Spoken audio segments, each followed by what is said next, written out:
Bangladesh coast guard টেকনাফের বাহারছড়া ইউনিয়নের গহীন পাহাড়ে এক বিশেষ অভিযান চালিয়ে মালয়েশিয়ায় পাচারের উদ্দেশ্যে বন্দী করে রাখা ৪৪ জন নারী ও শিশুকে উদ্ধার করেছে। শুক্রবার ২৪ অক্টোবর ২০২৫ বিকালে কোস্টগার্ড সদর দপ্তরের মিডিয়া কর্মকর্তা লেফটেন্যান্ট কমান্ডার সিয়াম উল হক এই তথ্য নিশ্চিত করেছেন। সাগর পথে মালয়েশিয়া পাচারের উদ্দেশ্যে নারী ও শিশুসহ বিপুল সংখ্যক ব্যক্তিকে টেকনাফের বাহারছড়া পিনিসভাঙ্গা পাহাড়ি এলাকায় বন্দী করে রাখা হয়েছে।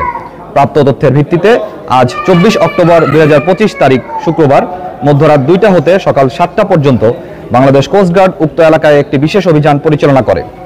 অভিযান চলাকালে কোস্টগার্ড সদস্যরা উক্ত পাহাড়ের চূড়ায় পাচারকারীদের গোপন আস্তানা হতে পাচারের উদ্দেশ্যে বন্দী থাকা নারী ও শিশুসহ ৪৪ জন ব্যক্তিকে উদ্ধার করে। লেফটেন্যান্ট কমান্ডার সিয়াম উল হক জানান, গোয়েন্দা সূত্রে কোস্টগার্ড জানতে পারে যে টেকনাফের বাহারছড়ার পিনিসভাঙ্গা পাহাড়ি এলাকায় সাগরপথে মালয়েশিয়া পাচারের জন্য বিপুল সংখ্যক নারী ও শিশুকে বন্দী করে রাখা হয়েছে। এই তথ্যের ভিত্তিতে শুক্রবার ২৪ অক্টোবর ২০২৫ দিবাগত রাত ২টো থেকে সকাল ৭টা পর্যন্ত বাংলাদেশ কোস্টগার্ড একটি বিশেষ অভিযান পরিচালনা করে। উদ্ধারকারীদের জিজ্ঞাসাবাদে জানা যায়, কয়েকটি সংঘবদ্ধ পাচারকারী চক্র বিদেশে উচ্চ বেতনের চাকরি, সুবিধাজনক কর্মসংস্থান, উন্নত জীবনযাপনের স্বপ্ন, অল্প খরচে বিদেশ যাত্রা এবং বিনা অর্থে প্রেরণ করে পরবর্তীতে কর্মস্থলে কাজের মাধ্যমে খরচ পরিশোধের সুযোগ প্রলোভন দেখিয়ে টেকনাফ সহ দেশের বিভিন্ন এলাকা থেকে বাংলাদেশি ও রোহিঙ্গা নাগরিকদের মালয়েশিয়ায় গমনে উদ্বুদ্ধ করে টেকনাফের গহীন পাহাড়ে গোপন আস্তানায় জিম্মি করে রেখেছিল। অভিযান চলাকালীন কোস্টগার্ড সদস্যরা পাহাড়ের চূড়ায় পাচারকারীদের গোপন আস্তানা থেকে পাচারের উদ্দেশ্যে জিম্মি করে রাখা ৪৪ জন নারী ও শিশুকে অক্ষত অবস্থায় উদ্ধার করেন।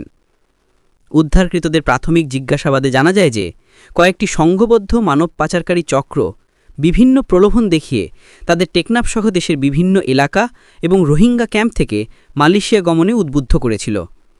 এই প্রলোভনগুলোর মধ্যে ছিল বিদেশে উচ্চ বেতনের চাকরি, সুবিধাজনক কর্মসংস্থান, উন্নত জীবনযাপনের স্বপ্ন, অল্প খরচে বিদেশ যাত্রা এবং বিনা অর্থে গিয়ে কর্মস্থলে কাজের মাধ্যমে খরচ পরিশোধের সুযোগ। পাচারকারীরা তাদের প্রথমে টেকনাফের গহীন পাহাড়ে গোপন আস্তানে জিম্মি করে রাখে এবং সুবিধাজনক সময়ে মেরিন ড্রাইভ সংলগ্ন উপকূল থেকে বোট যোগে মালয়েশিয়া পাচারের পরিকল্পনা করেছিল।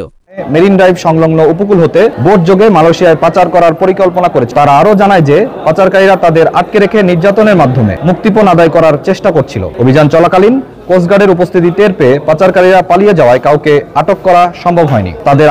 উদ্ধারকৃতরা আরও জানায় যে পাচারকারীরা তাদের আটকে রেখে শারীরিক ও মানসিক নির্যাতন করে মুক্তিপণ আদায়ের চেষ্টা করছিল। অভিযান চলাকালীন কোস্টগার্ডের উপস্থিতি টের পেয়ে পাচারকারীরা পালিয়ে যায়। এ কারণে কাউকে আটক করা সম্ভব হয়নি।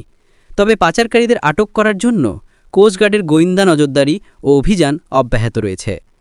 লেফটেন্যান্ট কমান্ডার সিয়াম উল হক আরও বলেন, মানব পাচার রোধে বাংলাদেশ কোস্টগার্ড ভবিষ্যতেও এ ধরনের অভিযান অব্যাহত রাখবে।